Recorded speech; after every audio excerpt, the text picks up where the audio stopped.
Šiandien mes esame ypatingoje vietoje. Esam prie įdomios skautų pušies. Ir ši pušis buvo pasodinta 1939 metais.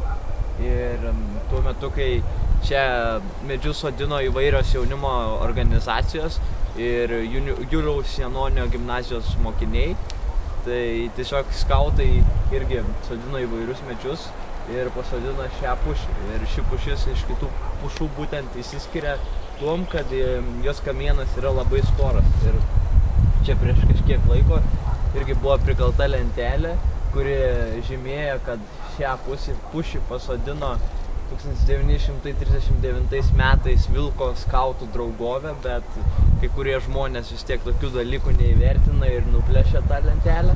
Tai su mūsų iniciatyva mes bandysim tą lentelę atgaivinti kažkaip, atkurti ir tiesiog vėl pritvirtinti prie to medžio, kad kažkokia bent dalis jaunimo galėtų džiaugtis, kurie visą tą supranta.